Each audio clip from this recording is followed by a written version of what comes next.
Want to get right to our top story. Leaders from around the world gathering in Scotland for the Global Climate Summit. President Biden just landed in Scotland for the summit moments ago. They're going to address the existential threat to our planet, propose solutions as well.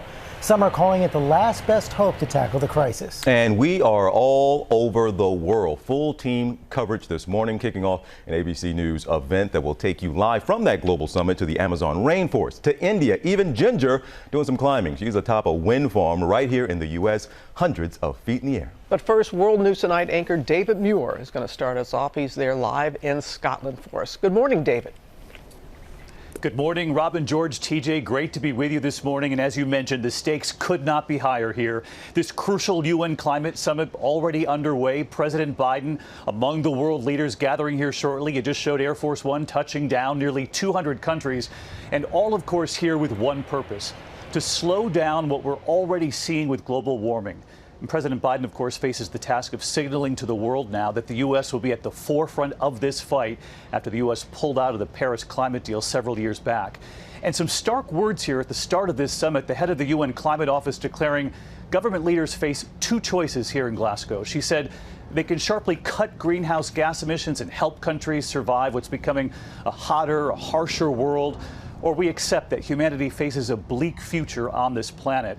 I can tell you many here were disappointed more did not come out of the G20 this weekend in Rome. Leaders of the wealthiest nations offering pledges that were not as specific as many had hoped for. Carbon neutrality by or around mid-century, ending government financing for coal-fired power in other countries, but no firm deadline for phasing it out in their own countries. China's President Xi and Russia's Vladimir Putin are not here.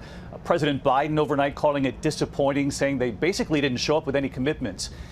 And a number to think about here as we're on the air this morning. The world has warmed more in the last 29 years than in the previous 110 years. This is accelerating. It is worrisome. And Robin, I can tell you, the billboards here in Glasgow as we were driving through the city just this morning, they say it all as these leaders arrive here. They say the world is looking at you. Yes. And you mentioned the wealthier nations, David. One of the big debates: how wealthier nations help developing nations who are truly feeling the effects of climate change.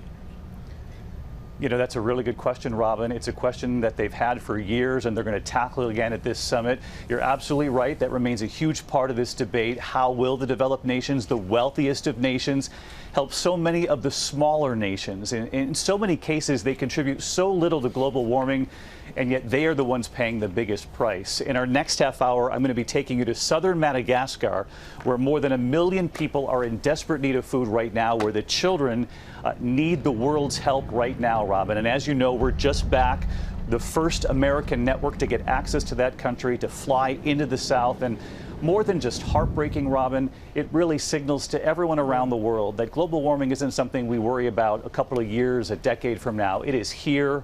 And these children, the faces, these children and their eyes, it'll tell you we need to act now. We look forward to your report in our next half hour, David. Thank you.